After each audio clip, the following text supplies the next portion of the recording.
Zombie apocalypse.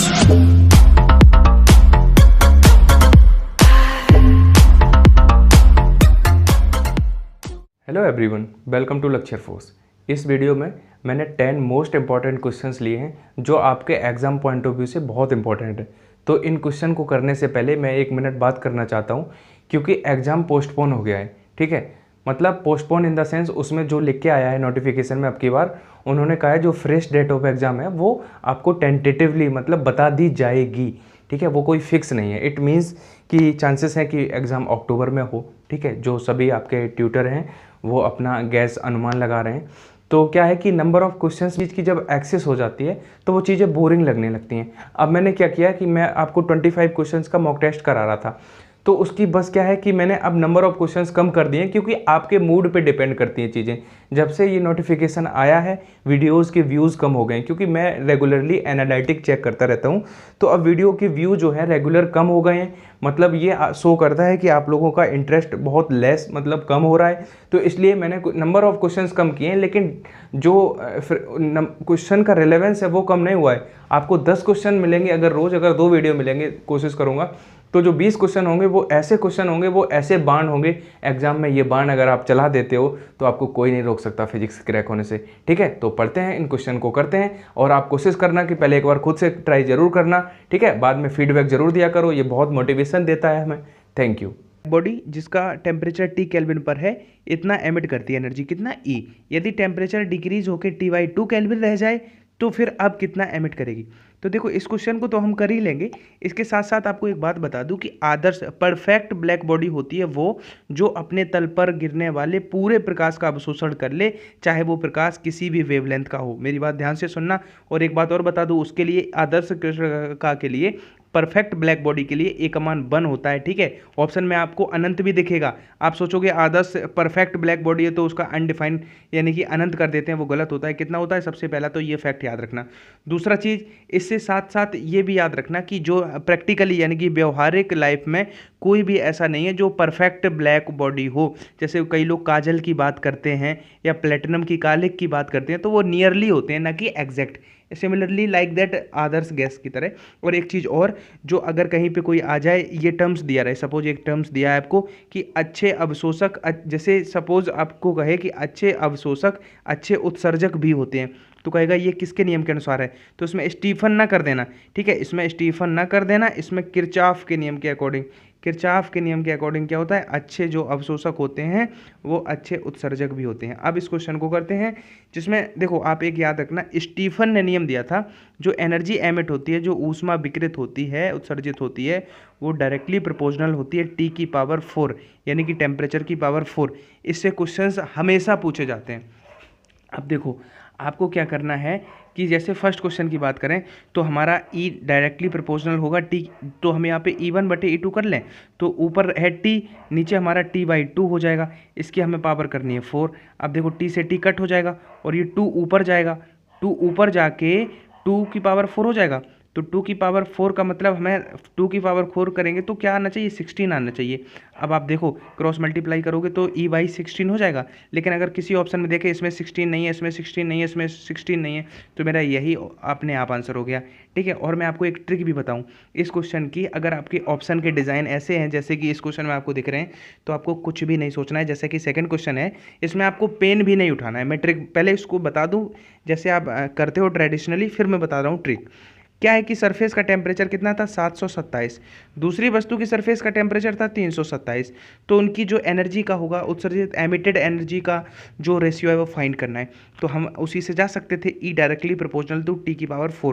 एक चीज़ याद रखना कि जब आप इसको इम्प्लीमेंट करें तो फिर टेम्परेचर की वैल्यू कभी भी डिग्री सेंटीग्रेड में ना रखें, इसको हमेशा केल्विन में चेंज कर लें। जैसे कि 727 में जब 273 जोड़ के केल्विन बनाओगे तो वो 1000 बन जाएगा, और नीचे जब 327 में 273 जोड़ोगे तो वो हमारा 600 बन जाएगा। अब इनकी पावर 4 करेंगे, वही रेशियो होगा, 2 जीरो से 2 जीरो कट गया। इसको और फर्दर काटेंगे तो 5/3 आएगा। अब 5 की पावर 4 करेंगे तो 625 होगा, और 3 की पावर 4 करेंगे तो 81 होगा, यानी कि ए हमारा राइट आंसर है। अब मैं आपको एक ट्रिक बताऊं, अगर यही ऑप्शन है तो आपको कुछ नहीं सोचना है। हमेशा मैंने बताया E जो होता है डायरेक्टली प्रोपोर्शनल होता है T⁴, यानी कि जो रेशियो होगा वो हमेशा किसी की पावर 4 होगा। क्या 9 किसी की पावर 4 हो सकता है? क्या 8 किसी की पावर 4 हो सकता है? क्या 125 किसी की पावर 4 हो सकता है? हमारा आंसर क्या हो गया? 625 81, क्योंकि यही जो है वो किसी एक की पावर 4 है। ठीक है, तो आशा करता हूँ इससे आपको कुछ सीखने को मिला होगा। इस स्लाइड कल R1 और R2 रेडियस के दो सर्कुलर पथों पे इक्वल चाल से चक्कर लगा रहे हैं, उन पर जो लगने वाला सेंट्रीपिटल फोर्स का रेशियो क्या होगा। तो देखो अभिकेंद्री बल क्या होगा ये शायद सबको पता है। अगर वृत्ताकार मार्ग पर कोई सपोज यहाँ पे मैं रस्सी लेके यहाँ पे पत्थर बांध के उसको घुमाने लग जाऊँ तो सेंटर की तरफ एक फोर्स लगता है, उसको हम केंद्र की तरफ लगता है, इसीलिए अभिकेंद्रीय बल कहते हैं। ठीक है, सेंट्रीपिटल फोर्स।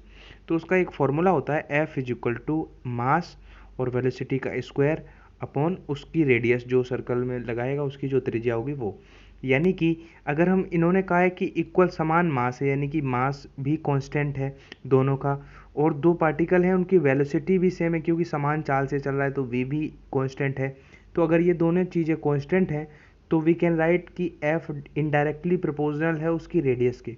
अब ये बताओ, अगर इनडायरेक्टली है मतलब व्युत्क्रमानुपाती है और रेडियस का अनुपात R1 R2 होगा, तो आपको दिख रहा है कि फोर्स का जो अपकेंद्रीय बल होगा उनका R2/R1 हो जाएगा क्योंकि व्युत्क्रमानुपाती हैं। ठीक है, इसी नेक्स्ट क्वेश्चन में इसका एक दूसरा वेरिएशन भी पूछा जा सकता है। इस दो टाइप के क्वेश्चन आ सकते हैं सेंट्रीपिटल फोर्स के, और बाकी एग्जांपल्स तो वो सबको पता ही होंगे। जैसे एक वॉशिंग मशीन का बहुत एग्जांपल पूछा जाता है, उसमें ऑप्शन आपको अभिकेंद्री बल भी मिलेगा और अपकेंद्री बल, अपकेंद्री सेंट्रीफ्यूगल फोर्स, तो उसमें लड़के कंफ्यूज होकर अभिकेंद्री लगा देते हैं क्योंकि वॉशिंग मशीन में देखते हो ऐसे ऐसे घूमती है तो केंद्र की तरफ, तो उस पर सेंट्रीपिटल नहीं सेंट्रीफ्यूगल फोर्स अपकेंद्रीय। अगर वो दूध का क्रीम निकालने वाला प्रोसेस भी आ जाए तब उसमें भी, जैसे घर में सबके ये देखा होगा गोल गोल घुमा घुमा के, तो उसमें भी अपकेंद्री नहीं लगाते हैं। ये दो एक्सेप्शन की तरह आप याद रखना, उसमें भी अपकेंद्रीकरण होता है उसका भी। ठीक है, सेंट्रीफ्यूगल फोर्स। बाकी इस क्वेश्चन के लिए इक्वल मास हैं, दो कण आर रेडियस पर चल रहे हैं, तो अब इन्होंने कहा है कि उनके अभिकेंद्रीय बल यानी कि सेंट्रीपिटल फोर्स इक्वल हैं, तो उनकी एंगुलर वेलोसिटी का रेशियो क्या होगा। अब देखो एंगुलर वेलोसिटी तो उस फॉर्मूले में था ही नहीं, क्या करूं, तो मैं बताऊं। एफ का फोर्स का फॉर्मूला क्या है, मास वेलोसिटी का स्क्वायर बटे आर। ये आपकी लीनियर वेलोसिटी है। क्या आपको कोई ऐसा फॉर्मूला पता है जो लीनियर वेलोसिटी से हमें एंगुलर वेलोसिटी दे दे। जी हमने पढ़ा है v is equal to R omega, यानी कि अगर हम लीनियर वेलोसिटी में उसकी रेडियस से डिवाइड कर दें तो हमें वो क्या मिल जाता है, एंगुलर वेलोसिटी मिल जाता है। यानी कि हमें यहाँ पे लीनियर को रिप्लेस करना है एंगुलर से, तो v को हम आर ओमेगा लिख सकते हैं और उसका स्क्वायर है तो वो आर स्क्वायर ओमेगा स्क्वायर हो जाएगा, यानी कि M R square omega square upon में आर। अब एक आर से एक आर कट गया, यानी कि फाइनली सेंट्रीपिटल फोर्स का ये फॉर्मूला भी हम लिख सकते हैं इन टर्म्स ऑफ ओमेगा कि एम आर ओमेगा स्क्वायर। अब देखो ये इक्वल है, ये कांस्टेंट है, मास समान है यानी कि द्रव्यमान भी कांस्टेंट है, तो हमें दिख रहा है कि जो ओमेगा है उसका स्क्वायर जो है इनडायरेक्टली प्रोपोर्शनल है उसकी रेडियस की। ठीक है, अगर ये स्क्वायर हटाएंगे तो रेडियस पे स्क्वायर रूट आ जाएगा। अब बताओ कोणीय वेगों का अनुपात बताना है, R1 R2 है तो वो R2 R1 पे क्या लग जाएगा, स्क्वायर रूट लग जाएगा, क्योंकि इस रिजल्ट से हम डायरेक्टली ये फॉर्मूला लगा सकते हैं। कौन सा, अब देखो इसमें भी रूट नहीं था, इसमें भी अंडर रूट नहीं था, इसमें भी नहीं था, तो वैसे भी हमारा कौन सा ऑप्शन सही हो गया, बी ऑप्शन सही हो गया। तो इस तरह से आपको ये क्वेश्चन भी आने बहुत ज़रूरी है।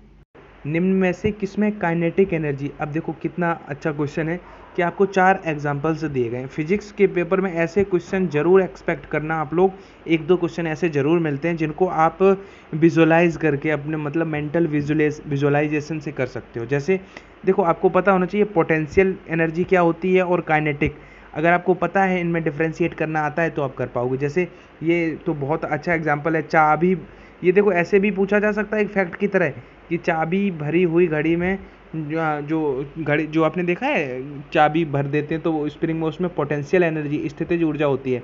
ऐसे ही एक कहता है कि एक अगर तीर है, तीर कमान है अर्जुन वाला और उसने खींचा तो उसमें खींचे हुए तीर में कौन सी एनर्जी होगी, तो उसमें भी पोटेंशियल एनर्जी होती है। ठीक है गाइस, इसमें क्या है कि अगर पृथ्वी तल से 2 मीटर हाइट पर एक उठा हुआ 5 किलोग्राम का पिंड है तो उसमें भी पोटेंशियल एनर्जी होगी, स्थितिज ऊर्जा होगी। ठीक है, और एक और मुझे एक बात याद आ रही है, उसके बाद मैं इस पर फर्दर बढ़ूंगा। एक बहुत अच्छा, क्योंकि पॉइंट कभी कभी याद आते हैं फिर निकल जाते हैं दिमाग से। एक बार एक क्वेश्चन आया था कि एक पक्षी आकाश में उड़ रहा है, ठीक है, उसमें कौन सी एनर्जी होगी, केवल स्थितिज ऊर्जा, केवल गतिज ऊर्जा, या स्थितिज और गतिज दोनों, या कोई नहीं। तो उसका आंसर था गतिज और स्थितिज दोनों। गतिज ऊर्जा तो वो मोशन कर रहा है इसलिए होगी, और पोटेंशियल स्थितिज ऊर्जा उसकी स्थिति की वजह से होगी। ठीक है, तो ये तो मैंने साथ में बता दिया। अभी फिलहाल देखते हैं, जैसे बंद बोतल बेलन में पिस्टन द्वारा कंप्रेस्ड गैस, उसमें भी आपकी पोटेंशियल कंप्रेस्ड है, तो सीधा सी बात है कंप्रेस्ड होगी। लेकिन जो लुढ़कती हुई बॉल है, रोलिंग बॉल है, उसमें काइनेटिक होगी, यानी कि इसका आंसर क्या हो जाएगा, काइनेटिक। अब देखो इसमें मैंने कुछ नहीं समझाया, बस आपको बताया कि इस तरह का क्वेश्चन भी आ सकता है। अब इसमें आपको क्या समझाऊं, अब आपको अगर ये भी नहीं पता है कि पोटेंशियल होती क्या है, तो फिर अभी 1-2 साल आप इंतजार करो, अभी सबने मत देखना अगर आपको नहीं पता है कि पोटेंशियल एनर्जी क्या होती है। ठीक है, फिर भी मैं समझाने की थोड़ी कोशिश करता हूँ यहाँ पे। वैसे मैं ऐसे बोलता नहीं हूँ, लेकिन यार इतना तो आना चाहिए कि गतिज ऊर्जा क्या होती है, मोशन की वजह से जो ऊर्जा हो वो गतिज ऊर्जा, जो स्थिति की वजह से हो वो स्थितिज ऊर्जा। ठीक है, एक स्प्रिंग में देखो, मैं हर वीडियो में क्या करता हूँ, एक क्वेश्चन अब पूछने की मतलब हैबिट डाल रहा हूँ, तो आप लोग भी आदत डालो कि उनका आंसर्स देने की। ठीक है, भले ही गूगल करके दिया करो, लेकिन दिया करो। जैसे पिछले वीडियो में मैंने क्वेश्चन पूछा था, 99.9% जितना वो डिटॉल जर्म्स नहीं मारता है उतने % आप लोगों ने गलत आंसर्स दिए। तो देखता हूँ इसका कितने % सही देते हैं। तो देखो इसमें क्या है कि आपसे पूछा गया है कि स्प्रिंग में जो काइनेटिक गतिज ऊर्जा होती है वो किस स्थिति में अधिक होती है। ठीक है, अब मैं आपको एक बार बता दूं कि स्प्रिंग का केस, जैसे ये स्प्रिंग है, यहाँ पे ये ठीक है, इसको हम इस तरह से ये मतलब ऑप्शंस आपको समझा दूं, क्योंकि इंग्लिश वाले बहुत कमेंट करते हैं कि हमें सर समझ में नहीं आ रहा है। तो एक बार बता दूं, खिंची स्थिति मतलब स्ट्रेच्ड, सपोज ये उसकी मेन जो नेचुरल पोजीशन है और उसको हमने खींच दिया। ठीक है, खींचा मतलब उसको कुछ वर्क डन किया, वही वर्क डन यहाँ पे वो स्टोर हो गया किसमें, पोटेंशियल एनर्जी में, यानी कि उसकी स्थितिज ऊर्जा में। और जो संपीड़ित लिखा है उसका मतलब होता है कंप्रेस्ड, मतलब ये स्प्रिंग था, उसको हमने कंप्रेस्ड करके इतना कर दिया, कितना, अब की बार इतना ही, यहीं तक है वो, तो मतलब उसको कंप्रेस कर दिया। तो हमें ये बताना है कि जो देखो इसमें 4 तरह के क्वेश्चन बन सकते हैं इसी क्वेश्चन से, वो मैं अगले वीडियो में समझाऊंगा, क्योंकि मुझे ये क्वेश्चन पूछना है आप लोगों से। इसलिए इसमें ये पूछा जा सकता है कि पोटेंशियल कब मैक्सिमम होगी, काइनेटिक कब मैक्सिमम होगी, वो सारे मैं समझाऊंगा। फिलहाल मैं आपको मतलब मेरा जो काम है वो कर रहा हूँ आपको बताना। मैं हर वीडियो में पूछूंगा एक क्वेश्चन। पृष्ठ पर एम मास का एक ब्लॉक रखा है, पृष्ठ की जो ऊर्ध्वाधर अनुप्रस्थ काट है वो ये है, यदि फ्रिक्शन कोफिशिएंट 0.5 हो तो अर्थ से वो हाइट बतानी है जिसपे वो बिना फिसले रखा जा सकता है, मतलब वो फिसले ना। ठीक है, तो देखो ये भी क्वेश्चन बहुत अच्छा है। अभी क्या है कि हम अगर यहाँ पे फ्रिक्शन कोफिशिएंट है, मतलब वो क्या होता है, म्यू एस टेन थीटा के इक्वल होता है। मतलब हम कहाँ से सोचना शुरू करेंगे, यानी कि टेन थीटा मतलब कुछ हमें स्लोप जैसा अगर निकाल पाए हम। अब देखो इस चीज़ से हम क्या डी वाई बटे डी एक्स निकाल सकते हैं, वही तो टेन थीटा होता है। तो डी वाई बटे डी एक्स अगर हम निकालें तो क्या हो जाएगा, एक्स क्यूब का करेंगे तो 3x² होगा, 3x², और 6 कांस्टेंट है तो हमारा x² बटे 2 होगा।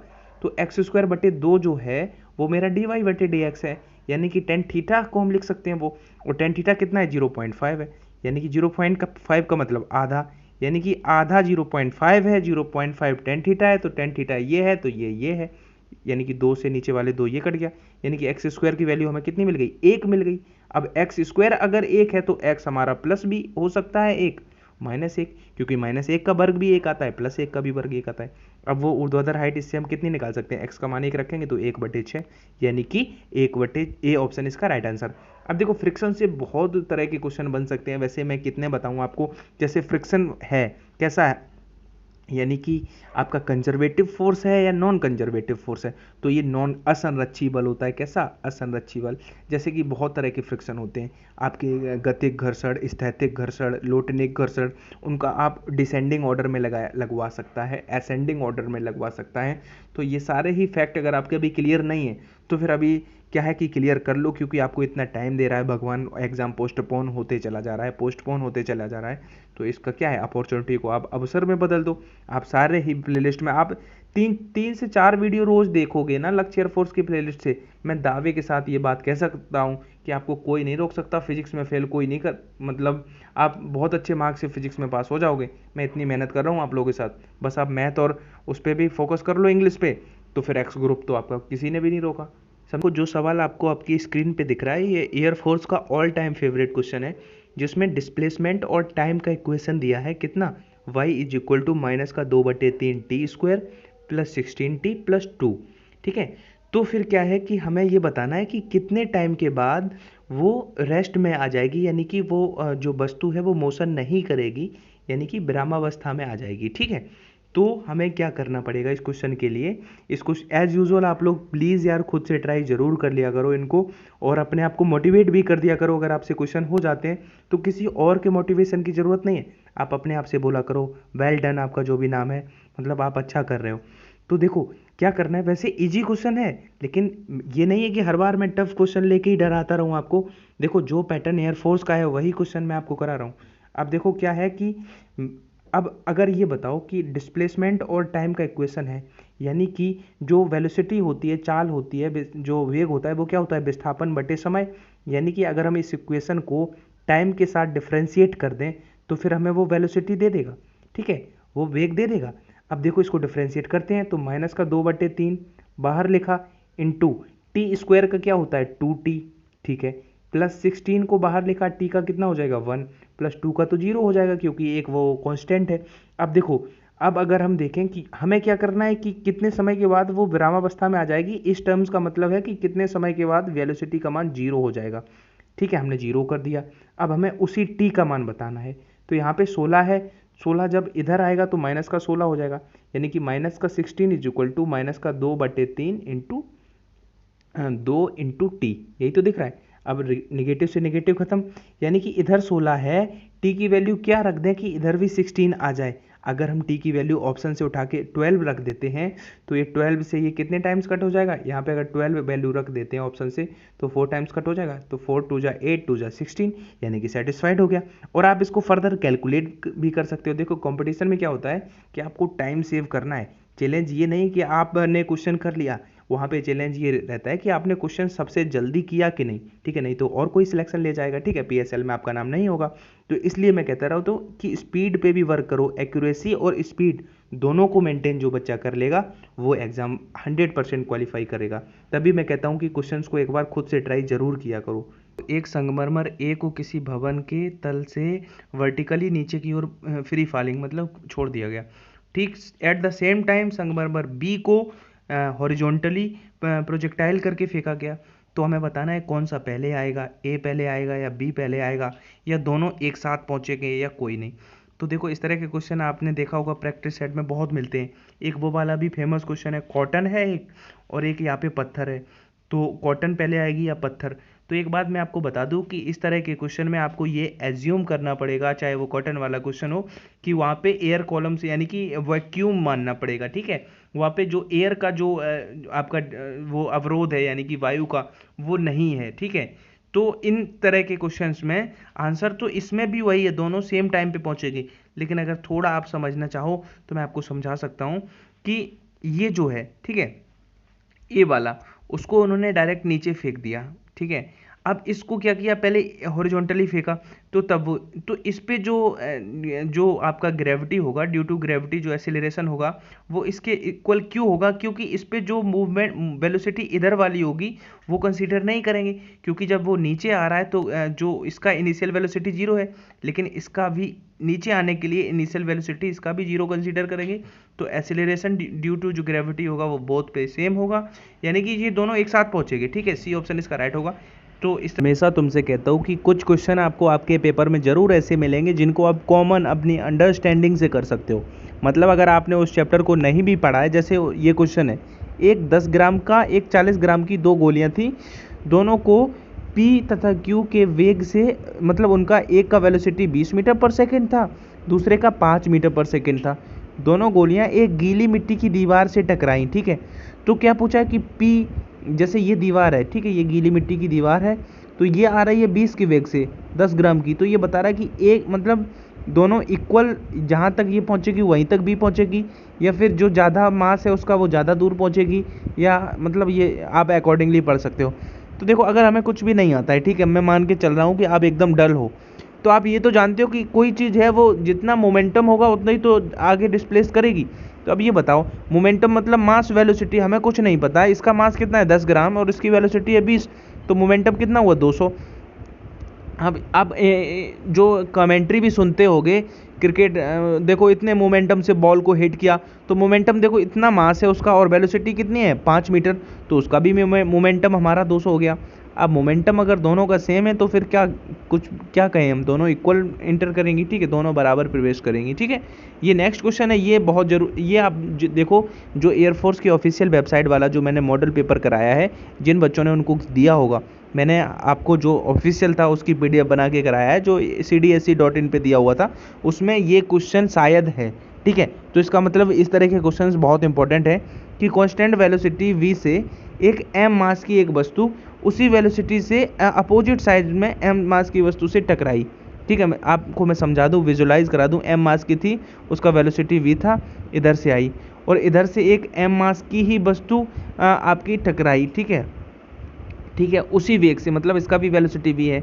जब दोनों की टक्कर हुई तो दोनों उस चिपक गई, ठीक है, एक दूसरे से स्टिक हो गई। तो आफ्टर कोलिशन, टक्कर के बाद उनका जो संयुक्त यानी कि रिजल्टेंट जो वेलोसिटी दोनों का होगा वो क्या होगा। अब देखो समझना ध्यान से, का मोमेंटम है वो कंजर्व रहेगा, मतलब आफ्टर कोलिशन जो मोमेंटम होगा वो बिफोर कोलिशन और आफ्टर कोलिशन इक्वल होंगे, यानी कि संघट्ट के पहले जो संवेग होगा वो क्या होगा, एम वे, दोनों का इंडिविजुअल संवेग हम जोड़ेंगे और जो आफ्टर कोलिशन दोनों का मास क्या हो जाएगा, m1 + m2 कर देंगे हम, कि बिकॉज वो सेम है तो फिर वो अलग बात है। और जो वेलोसिटी उसको हम बड़ा v कर देते हैं, सॉरी ये छोटे v बना देते हैं, उनको बड़ा v बना देते हैं। अब देखो इसमें हमें समझना ये है, देखो ये क्वेश्चन जैसा कि मैंने बताया आपके मॉडल पेपर में, ऑफिशियल मॉडल पेपर में भी है, बस वहाँ पे क्या है कि रिजल्टेंट जो सेंटर ऑफ मास पूछा है वो भी जाके देख जरूर लेना उस वीडियो को, ठीक है। इसमें क्या समझना है हमें कि देखो क्या है कि पहले पार्टिकल जो इधर से जा रहा था उसका मोमेंटम mv था, जो अगेंस्ट आ रहा था उसका mv माइनस हो जाएगा, क्यों, क्योंकि वेलोसिटी अगेंस्ट है, मतलब यहाँ पे माइनस आ जाएगा और ये दोनों कट जाएंगे, इधर जीरो हो जाएगा। अब इधर जीरो हो गया तो इस किसी भी चीज़ से जब डिवाइड करेंगे तो जो वेलोसिटी है आफ्टर कोलिशन, संघट्ट के बाद जो वस्तु का वेग है वो क्या रहेगा, जीरो।